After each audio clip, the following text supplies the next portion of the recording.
Hello everyone, Master Xeon 1001 here, and in this video we're just going to be going over some basic fundamentals that are probably worth keeping in mind. So, I'll leave all my weapons at the door, and we will load factory settings, so no weapons of mass construction here. And I'm just going to talk a bit about basic functions and, kind of how I set up my default scene at the same time. So, usually by default I hide this, and, under user preferences, you want to have an add-on called quick preferences. Now, a lot of people will say that you also have mat caps and stuff like that, but I do prefer quick preferences because it gives a slightly more interesting shading. However, mat caps have its time and place. Also, you will need booltool. Booltool just enhances the behavior of the Boolean with shortcuts to make it even easier to quickly cut shapes out of other shapes. Also, you want to enable loop tools. Loop tools is just brilliantly made, so you definitely want to have this turned on and then save user preferences. Now, with quick preferences enabled, you'll have an area under the end panel where basically you can set your shading in the viewport. Now, this is the default gray, and this is dark gray, the one that I always use. Personally, I like having a shadow in the area it has it, and then in addition to that I can turn lights on if I'm really needing additional light, but usually my default is dark gray. Booltool, basically I'll turn on screencast keys, so ctrl-alt-U will bring up the user preferences, and we'll turn on screencast keys, and that will enable me to turn this on, which is Alt-Shift-C. As you can see, I'm a pretty big hotkey nut. So let's scale the text up a little bit, turn off last operator, and this is of course a non-time-lapse video, so you all should be able to follow me here. So the purpose of this video is basically relevant information, things that I think every Blender user should know, or at least people who follow my channel, or at least are using hard ops or any of that, just cool stuff about Blender that's worth knowing. To start off, Shift D will duplicate. However, Alt D will link duplicate. This is all basic stuff, so we can just, modify one object and it'll propagate to the other one. And this one, of course, is its own duplicate that, has its own history. So when it comes to the bevel, I use the bevel as a sort of spacer at times. I'll Control R, add a loop cut, and then Control B to basically spread this out, and I can roll the wheel to add loops in between. So, it lets me play it kind of like an accordion. So, we'll put one loop in here, we'll put 3 loops here with Control R, and we'll just scale this back, or move it over GX to constrain on that axis. You can press, during G, S, and R, you can press X, Y, or Z to constrain to that axis. This is all stuff that everybody should know. And I'm just going to come here and just cut in here with Control minus, and I'm going to Shift D, move it over to the other side, and Control plus to add it. So basically that is how the booltool works. And in addition to that, you can also move it after the fact. You can go and make modeling changes, and it'll show up on the major mesh. Now in this situation, because text is kind of huge, huh? We'll just go with that. So you can press K, and that'll bring up the knife tool. By default, it will only cut through the front-facing faces. So you can press K and then press Z to cut through it, and now you see that it went all the way through. I'm using A to select and deselect, in which I can Control B bevel to create an edge flow where there is none. And if I wanted to, I can come down here and deal with this Ngon and solve it all for quads if I wanted, but really it's not so bad, so I'll just leave it. So that's the basics of the knife tool. Now, in addition to the knife tool, you can press spacebar and type in bisect, and that'll allow you to basically draw a line that will cut all the way through it. So the bisect is cool. However, I do wish that, and there's also a button for it in the end panel, but as you know, I usually don't have that up. It doesn't have a constraint, so someday I think it will, because it just makes sense. But in the meantime, it's less precise, so I'll cut and then SZ0 to flatten it on the Z axis. So, you know, that's that. So continuing on, I'm going to press Alt-C and convert this to a mesh, and select this and press Shift-H to hide everything else than what's showing. So now I have just a mesh by itself and everything's applied. So as you can see, this isn't the best geometry. However, there is a little cleanup I can be doing here. For example, this loop is useless, so I'll just select it all by holding Alt and clicking it, and press Ctrl X to remove it. Same with this one, and this one, this one, this one, and this one. So dissolving works pretty well and is rather quick at times. In fact, I'll just clean this area up as well. When it comes to working with booleans, it's sometimes easier to give it less geometry to work with, just to reduce the amount of doubles. Here I'm just going to select this edge and Control B, bevel, roll the wheel, and that's that. Now whenever you click on Set Smooth, you'll see that the mesh looks a little bad, pretty bad. So I'm going to go under Auto Smooth and just change this to 30, and now it will basically smooth things that are greater than 30 degrees. Let's see, so whenever dissolve.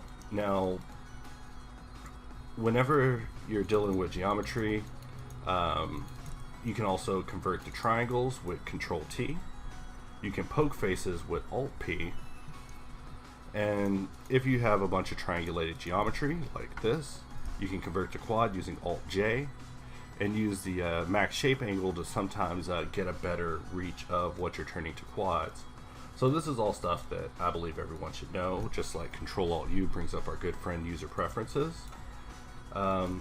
Whenever you're doing things, you can press Shift R to repeat an operation. So right here, I Shift D, duplicate it, Shift R, Shift R, Shift R, Shift R to just continue doing it.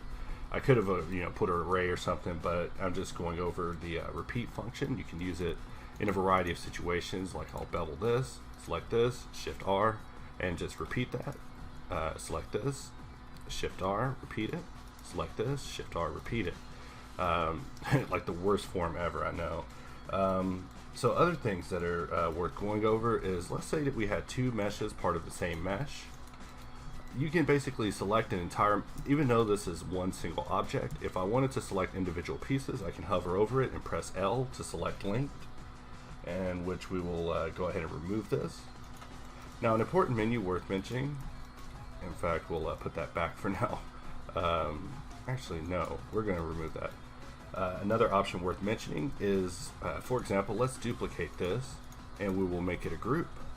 If I needed to select this whole group, I can press Shift G, and I have a variety of options to choose from. This is a menu that you should become very familiar with, and that is Shift G. It also has uses even in edit mode. So I'm just going to Shift G, select everything, and now I have everything selected for me to mess around with. We'll go ahead and remove that. In edit mode, you have the ability to say select a face on a normal and press Shift G, choose normal, and now everything facing that direction normal wise will be selected.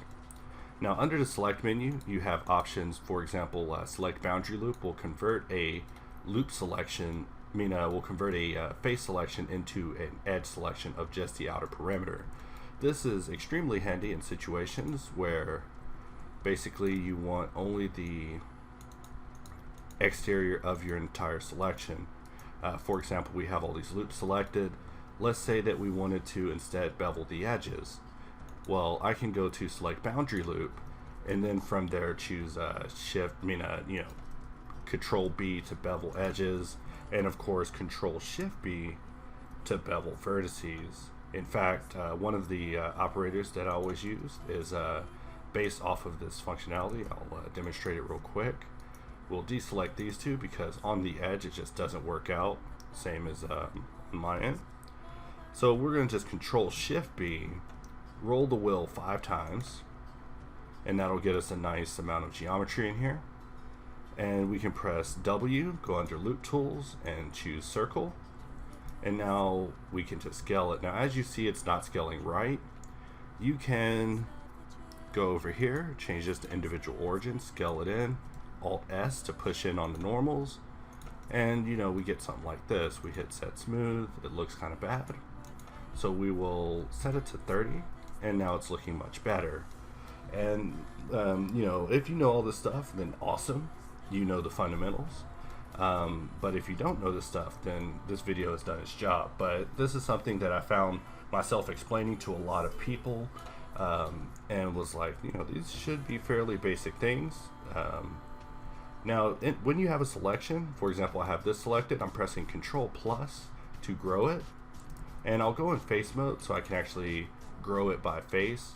And you can actually separate things from other objects using P, selection. So now this is separate as another object, and I can do what I want with it.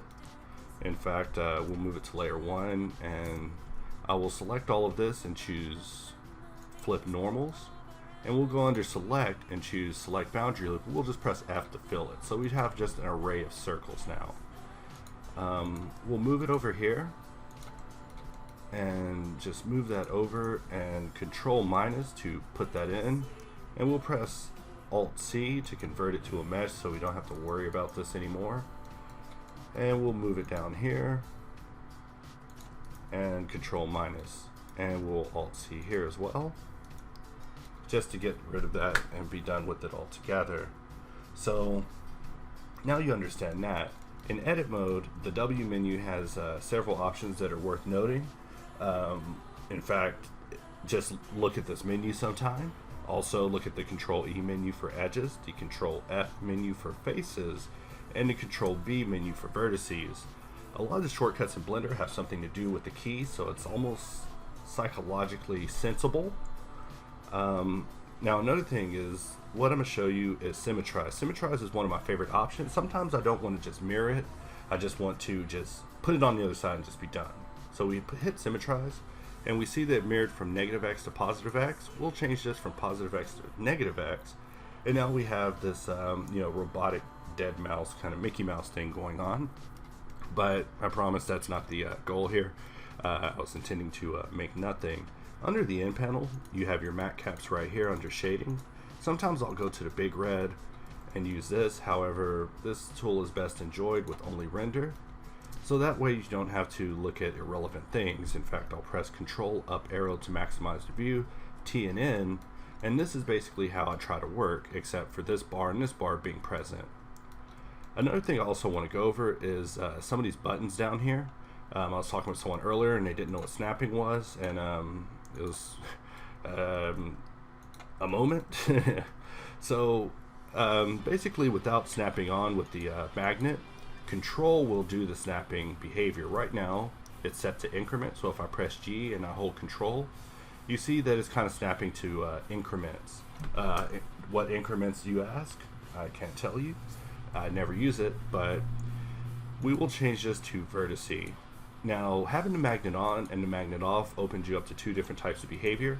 Sometimes I just want to grab it and then hold Control after hovering over the element that I want, allowing me to be somewhat precise with it, versus if it's on, it'll just snap to whatever I'm looking at. Sometimes this is what you want, however in this case it is not.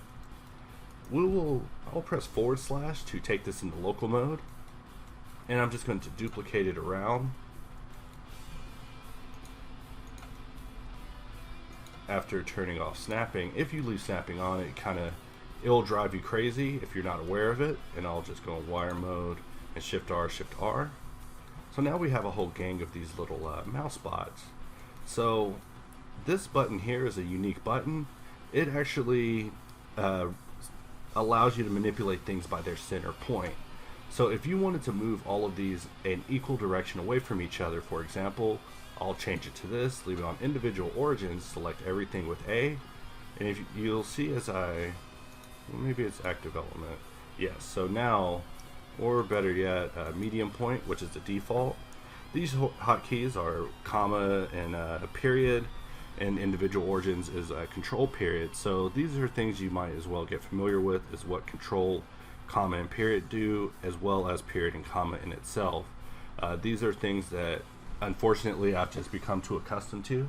So I try my best to explain this stuff in comments and answer people's questions, as long as it's not a really stupid question.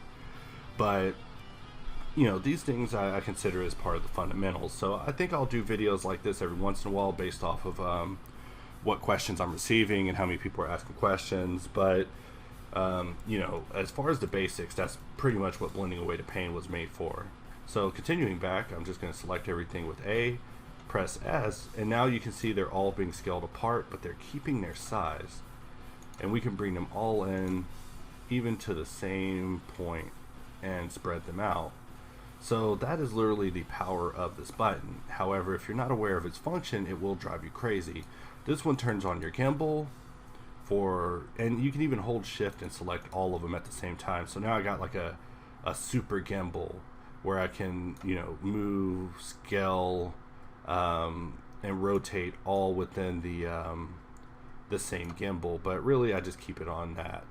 You can also change it to local mode, the normal, or gimbal or view, but normally I just leave it on global. Proportional editing is with the O key. You can see that icon turning off and on, and the magnet option. So Shift Tab will turn on the magnet. Control Shift Tab will bring up a menu allowing you to choose your snap element. And then, you know, if you're snapping the faces or something, you can also change some parameters there. So this is all stuff definitely worth experimenting with, but personally I feel it's something that everyone who uses Blender should know. So for example, I have face snapping on. Now it just snaps to the face, not syncing through the form, except for on top. So I'll press escape to cancel that. We'll choose these options here. And now it's actually being projected onto the form, no matter its surface orientation. So sorry about that, almost died. Alright, so back to the video. So what I'll do is just tab into edit mode. We'll just move this up so now it's on top of its origin point that I can see because of the location of the gimbal. And we'll just come back over here, and now it'll snap to the surface and stay on top. And I can always press GZZ to move things locally. In fact, you can press GX to constrain it globally, or X twice for it to be local. Same with the rest of them. So these are all hotkeys that I utilize just to be quick. And it's important to master this stuff in order to become quick, because you have a lot to do in the process of creation. So I went over the boundary loop already. However, I'll tab this back into edit mode, and let's look at some other options here. Under the select menu, you have sharp edges, which nothing will be selected. If we go under select and sharp edges, it will select only the sharp edges that are 30 degrees. So we could raise this to make it calculate a little differently. And with this sort of thing selected, you can just come in and, you know, Control B bevel, maybe roll the wheel once or twice, and, you know, bevel your form. I mean, if you're trying to do that, for this, I would need a little bit more cleanup just to get to that point. But it's definitely important to keep in mind that you have the ability to select your sharp edges here. Me personally, I never come back here. There's also check or deselect and random, which are also worth mentioning. For example, not sure what happened there. We'll just, oh, gotta turn snapping off. I'm snapping to the interior faces. Like I said, this will drive you crazy if you're not aware of it. So we'll just move this up, SZ. We'll just bring this down and put a couple of edge loops in here. Now, if you're wondering why it's not going around the form, that's because this is an N-gon and this is an N-gon. And I'm drawing with this with the mouse, and I'm just holding D, so my writing's a little messed up. And we'll just remove that from the grease pencil area, and I'll put a loop going up and down just so we have a nice quadded area. So basically, select random will select only random parts of the model. Check or deselect will deselect everything that isn't in a checkered formation. So these are definitely options that are worth utilizing, that I find to be quite enjoyable, and you should definitely utilize them to your advantage. Now, select boundary loop and is one that I right clicked and mapped to shift tilde. So basically, if I press shift tilde, it will give me the edge loop, the edge perimeter of what I have selected. So shift tilde, which it calls accent gray for some reason, whoever was asking that. And now I can just come in here, roll the wheel once to insert an edge loop in between that bevel, Control minus to shrink it, Alt S to push it, and just keep going. So this is kind of the foundation behind, you know, my hard surface workflow. In fact, I'll select just certain edges, and we will use the Control E menu where it has mark sharp, and that'll just make it look just a little bit better. In fact, I'm doing this as kind of a prequel before I start talking about hard ops. So, you know, when that tool comes into play, you'll definitely see a bunch of interesting things happening. So if you haven't picked it up yet, go pick it up because it still is promotional price. However, the next update is substantial and is going to be awesome. So you'll be definitely seeing more on that soon. So in the other thing I wanted to talk about was edge sliding and vertex merging. So whenever it comes to booleans and things like that, I generally do a lot of cleanup. I'll probably do a video later on more details about the bevel and boolean modifiers and how to deal with doubles and curved surfaces and that sort of stuff to you know, deal with trickier stuff than just cubes and boxes. However, when it comes to cleaning things up, like for example, let's say this was a situation, we can always just select multiple points, and in the face formation, press F to turn the faces. You can select multiple areas and turn them into n-gons as well. So sometimes I use n-gons as a way of kind of holding the phone while I figure other areas out. Another thing worth mentioning is if you select 2 points and you press J, you will basically lightning bolt between them, similar to, I call it the direct knife. So I'll go in face mode, select these two, F to face. We'll select these 2 points and press J to direct knife. So this is something that you have to integrate into your workflow and become second nature to, because it is essential and useful and a brilliant addition to Blender by the devs. I mean, it's pretty old by now, but I still consider this stuff freaking amazing, just like, you know, F2 and booltool and among all the other add-ons that I know and love. In my channel, I've always tried to use a vanilla version of Blender, so basically anyone who pulls Blender out of the box can get used to how I work without having to go through a whole lot of heavy modifications. This button right here will merge vertices that are connected with other ones. For this workflow, I'm just going to change it to vertex. So now, with the magnet off, if I hold Control while hovering over another vertex, it will merge it to that one and connect it, basically allowing me to simplify. So when it comes to the cleanup stage, I always talk about something called ice skating, where I'll just select a ring of verts and just GG to slide. This is also brilliant behavior that has been added to Blender very recently, I would say probably within like the last year or so, and has been just a lifesaver. So you can select any vert and basically GG edge slide in that direction. So I do what I call ice skating, and I'll keep my surface while dealing with the geometry, but you don't want to be in a situation where you're deleting geometry and losing your form at the same time, especially if things like that can be avoided. So with all of this stuff selected, I'm just going to GG slide it here. That's all been merged. I'm going to take this stuff, GG, GG, wrong one, GG, slide it down,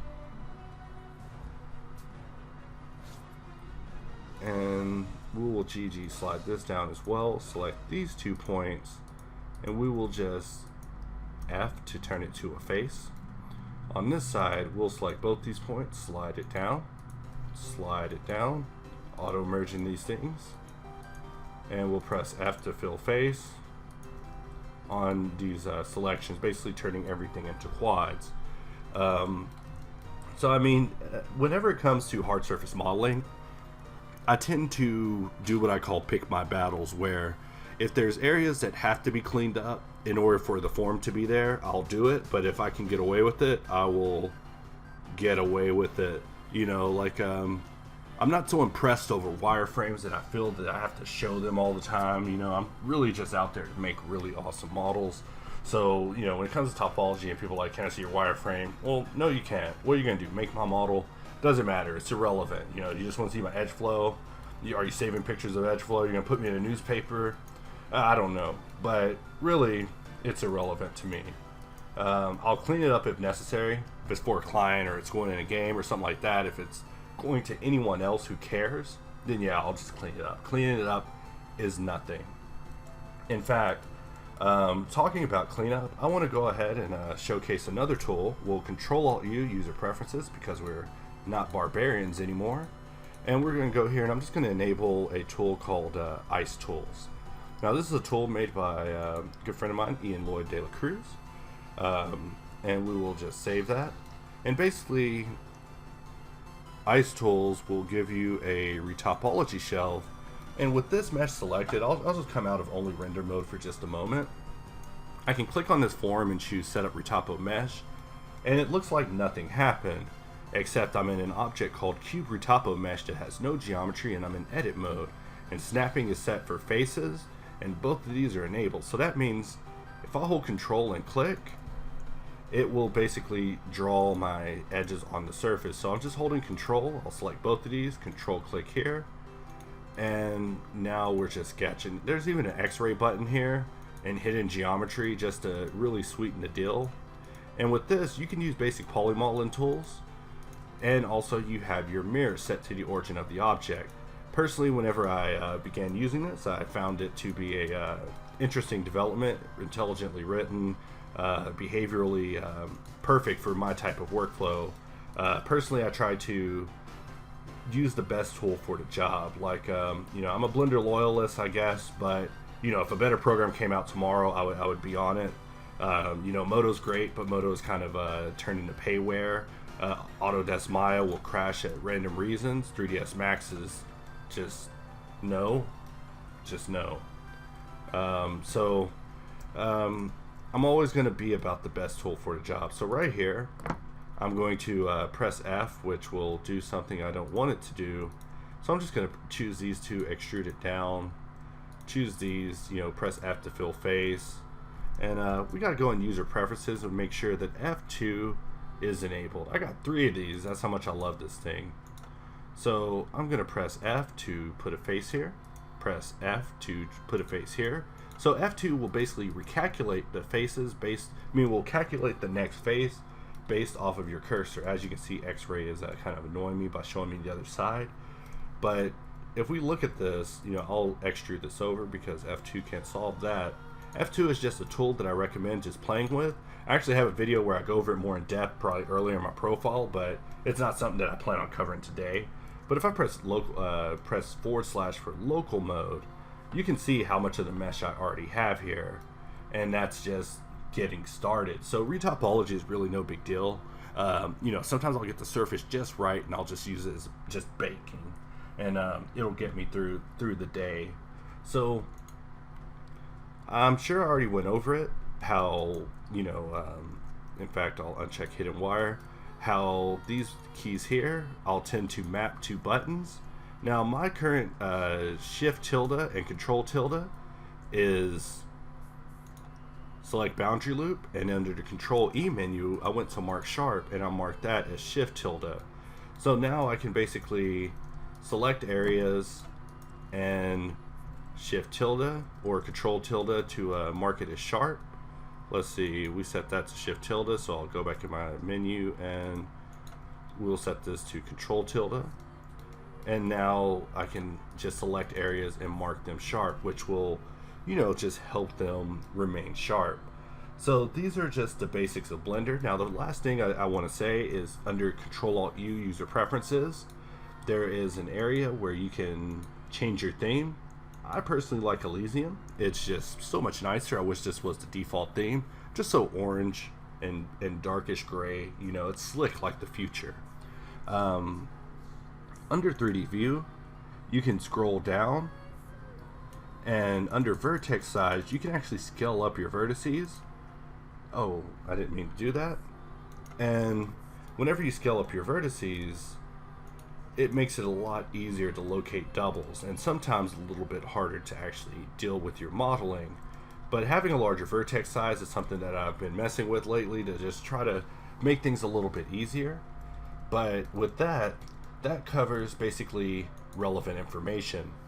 So with that, I'll see you guys next time. If I have anything more to add, if you have any other questions, keep it to yourself or ask them in the comments. No, just kidding. But I'll see you guys next time, and happy blending.